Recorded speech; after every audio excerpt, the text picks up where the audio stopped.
Well, hello, hello, hello. Hey, it's Friday. It's my day, and I'm live at 5. Hey, it's Friday. It's my day, and I'm live at 5. Come on inside of the StreamYard room. Yep, it's time for the conversation. Stop speaking death and start speaking life into others listening, right? So, my name is Denise Merriweather. I am the CEO and founder of Queenpreneurs Jumpstart Program. It is the number one training environment for women in the world looking to leverage their knowledge, ignite their passion, build a highly profitable business. How do you do this? By building your courage, your confidence, your competence, so you can accept, believe, and commit to what it is God has called you to do. Thank you, Sissy, for being here. Thank you so much for my red dress. Thank you so much for sharing. So excited to be here in this space with you on this Friday. I want to just go ahead and tell you right now, stop speaking death and start speaking life into someone or others listening. So, what caused me to say this? Well, number one, we're honoring our word this month. We're honoring our word and final month of the Live at 5. And I just want you all this weekend, while you go out to serve, to spend time with people, to enjoy friends and family, that you watch yourself, right? You watch yourself. I want you to watch. And number one would be, I want you to mind your speech. Mind your speech. Mind your speech. And what led me to this conversation is that I was talking to one of my peers on Wednesday. I guess it was the day that I went live and y'all caught all that heat, but it was a Clutch of Pearls Wednesday. We good. And there was some things that she said that was beneficial, but then there were some other things that was not as beneficial, right? And this is how you have to start to pick and choose when people are in conversation with you. Normally as coaches, or if you're in a space of self-development, even spirituality, there's things that people may say, instruct, advise that may work for you or may not work for you, right? You get to try it on. And sometimes if a coach is seasoned, they ask you first before they start speaking to you if they can speak to you, if they can share with you, if they can coach you, if they can advise you, right? That's just something that we learned throughout our training, to not offer advice or information or perspective. Put this in the chat. Coaches offer perspective. Just put it in the chat. It's not a point. Coaches offer perspective, right? That is what it is that you're investing in. That's what you're paying for. That's what you're looking for. Because the way that you think about a situation, there's other ways, there's other points of view. And your coach is to help you see other options, other points of view.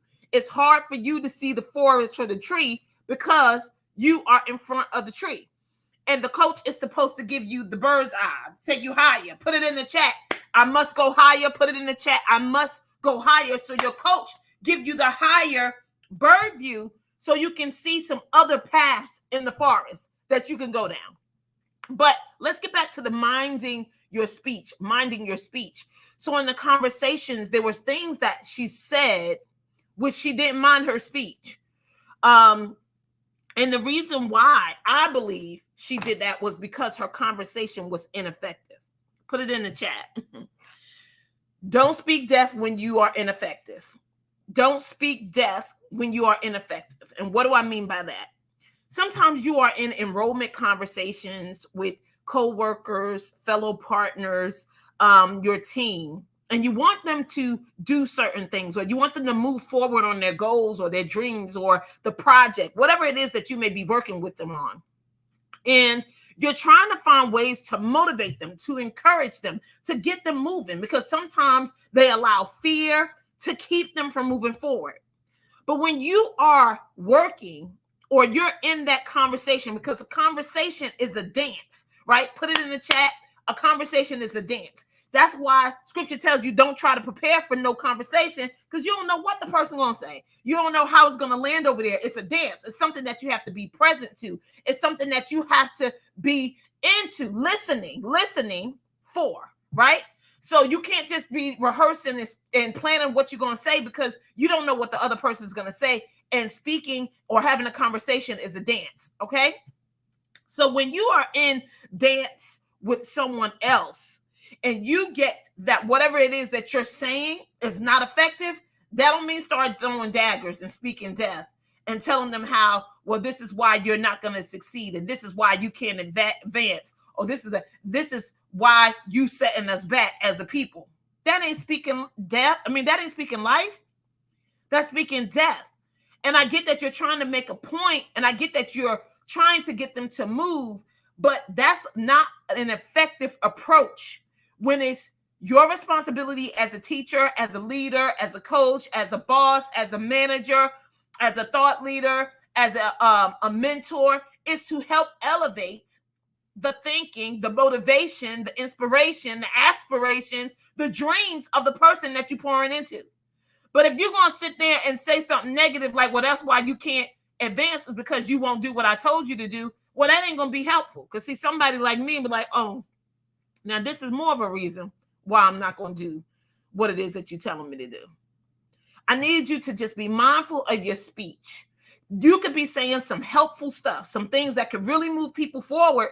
But if you're speaking death and you're not speaking life into their listening, 9 times out of 10, they're not going to do it. Number 2, your attitude. Check your attitude, because you think that people can't feel your attitude or you getting upset or aggressive. They can. And whatever technique you need to do in order to calm yourself down, to bring it back down to a receptive level, I need you to do it. I don't care if you're counting backwards. I don't care if you're taking deep breaths. I don't care if you ask them, hey, let me, be silent, like hush, be quiet, like give yourself a minute. Hey, you know what? After that comment right there, give me a second. let me breathe this out. Let me breathe this out, because I want to make sure that I'm effective, and I don't want to show my emotions.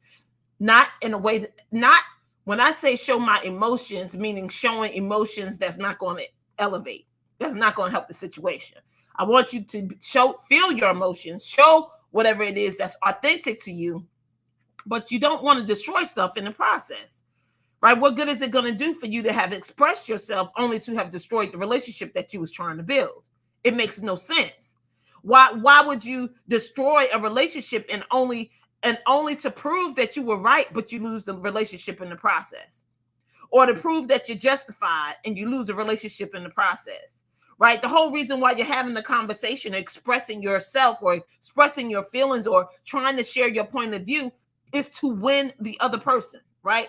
To win the soul, to win the client, to win the conversation, to win the person over, because you're giving them something that will help them in what it is that they're doing, which is the game called life. But if your attitude is jacked up and you are upset and all you want to do is hurt somebody, I'm gonna ask you just don't speak and give yourself some time to bring your attitude back to a great level. Okay, and the final thing, watch your actions. Watch yourself. Watch yourself, from the rolling of the eyes to the slamming on the desk to the saying bad words, to the walking out the room, to the slamming the doors, to the driving off, to the giving people the middle finger. I'm going to need you to stop. I'm going to need you to stop, because this is how people get hurt. You understand what I'm saying? In ways that they never thought or ever imagined, because their actions led people to react to them. Do you get that? And normally when people are reactive, there's very little thinking happening. But when you are speaking, because again, it all starts from the conversation. When you are speaking to someone else's listening, what is your intent? I mean, really, we enter into conversations the majority of the time in order to gain more support, to gain people on our team, or to share, or to have other people, or for us to join other people's team, right? Because sometimes people are starting a conversation with us in order to gain our support.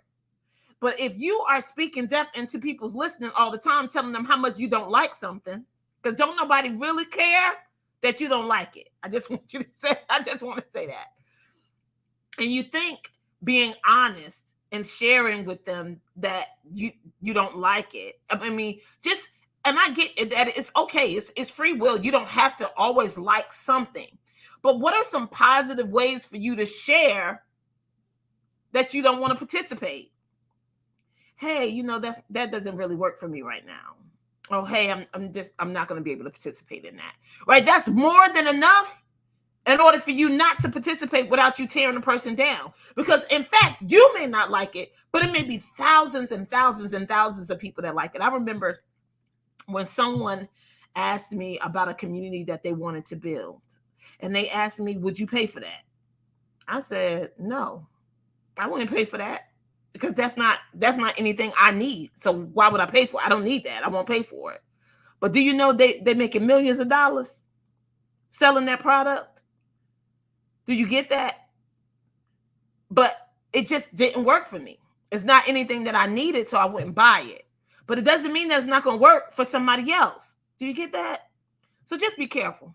3 things. Mind your speech. Check your attitude. And watch your actions, okay? Have an amazing, or did you say wow? You said wow to the millions of dollars that they're making? Yeah. And I mean, yeah, we don't speak no more, and they selling it, and they making millions of dollars, and that's great. And I'm happy for them. But it's still not anything that I would buy. But it doesn't change. She said yes. But it doesn't change that someone else will. So when you're giving your advice, your feedback, or whatever it is, just be mindful that you're speaking into someone's listening. And at the moment, they may not think that it's affecting them. But I promise you, somewhere down the line, they think about the comment that you made. And it either propels them or it holds them back. Especially if they value what you are saying. Like I said something to my daughter the other week, and I told my sister, oh my God, I done messed her up. You know? And it wasn't because what I said was wrong. It was the way I said it. And I said it because I was upset. Like, yo, I'm tired of saying this. And when you do that, when you speak death into the listening of other people, it affects them. It affects their performance. It affects their thinking. It affects their speech.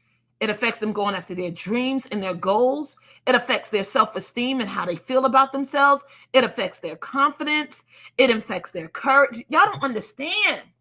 That rudder is dangerous. And you got to make sure your words are building people up and not breaking people down. Have an amazing weekend. I love you. I'll see you guys on Monday. Last month, Love at 5, and I'm going to be offering soon. My birthday special is coming all July long. You're going to be able to get 50% off of one-on-one coaching packages if you are a new client, and 30% off if you are an existing client. So look, always excited to serve you. I will see you guys soon. I love you. Hey, it's Friday. It's my day, and I'm live